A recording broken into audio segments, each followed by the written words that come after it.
Hello everyone and welcome to my kitchen. My name is Lisa Boson, and if you need to know what I look like, this is what I look like. But these are my super duper shorter videos this year that I'm trying to just get some content out. It is Lent, and what do you do during Lent? Well, we eat frugally and we use up. And today we're going to be using up our zucchini and our tomatoes into something really luscious side dish. This is all about technique and what you can do. While I was making this dish, I was also doing a tortilla using up some potato skins, which if I have time, I'm going to add that on to the end. But this is what it looks like, and this is what the two dishes look like for dinner this evening. So I hope you enjoy this video, and let's get started with this dish. As I said, this dish is about technique, and I got this dish from a recipe from a friend of mine who did it last summer called pomodori e zucchini cotti al sole, which sounds a whole lot better in Italian, but basically it was tomatoes and zucchini that were sun roasted out on the patio. It is 45 outside and not quite sun roasted tomato worthy weather, so we're just going to do it in the inside. Meanwhile, while I am getting ready to prep the vegetables for this dish, the skillet is going to go into the oven to preheat for that tortilla. As I said, we're using up ingredients. This is kind of a sad looking zucchini and some green onions, and then look at those tomatoes. I hate to throw them away. They're still good. There were no bugs on them. They're not weeping. I think they're still good enough for this recipe because basically we're going to put them in the oven and roast them and make them a little bit more wrinkly anyway, right? Our other ingredient will be some kind of a white bean. You can use a canned bean. I cook mine dried, and then I put them into these bags and pull them out. So yes, I did have a lot of beans left over, even though we're almost done with Lent. So let's peel and cut off the ends of that zucchini, and then we're going to slice it into two pieces. You can see there's still quite a bit of water inside of the zucchini. They are a very wet vegetable, and we need to get that out of there. So we're going to slice it again into fourths, take out some of the seeds, and make little cubes like this, and lay the little pieces onto a paper towel.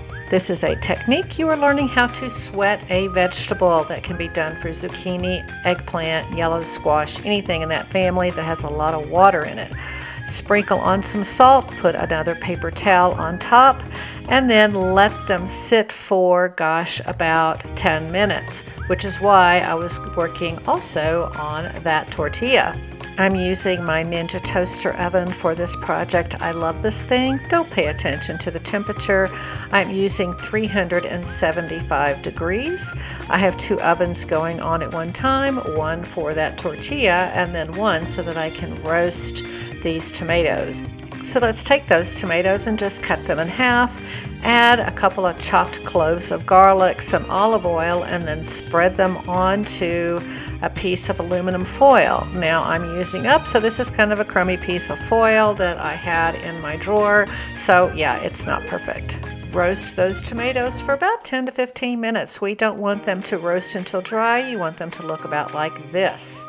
Remember those green onions? Well, thinly sliced, coat in a little bit of olive oil, maybe what was left in that tomato bowl, and then stir them into the tomatoes. Pat your zucchini one more time and then toss those into the tomatoes and mix. Stir well and add in the beans. And then we're going to create a packet and just let the heat warm up the zucchini. So you get a little bit of a textural blend. You get some soft tomatoes, you get some not quite raw, sort of cooked zucchini, and your cooked beans. Just wonderful. I'm kind of funny about my zucchini, so I don't actually turn the heat on in the oven. I just turn it off, put this packet in the oven, and just let the zucchini gently cook a little bit, but still be what I would call al dente. Open the package and it should look something like this.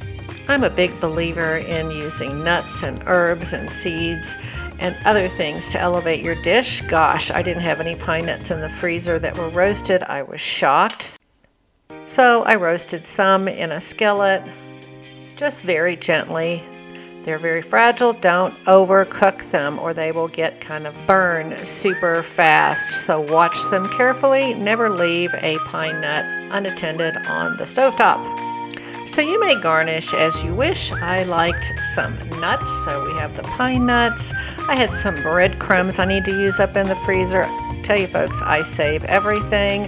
And then I also had some kind of herby mixture in the pantry that had like chives and parsley, so I sprinkled that on top for just a little bit more color. So in keeping this video short to 6 minutes, I'm going to hold off on the instructions for the really incredible potato skin tortilla. Be sure and join me with my other videos such as the cottage pie and the kohlrabi duo. Otherwise, thanks for joining me and stay tuned, click subscribe, and let's just remember to eat more plants.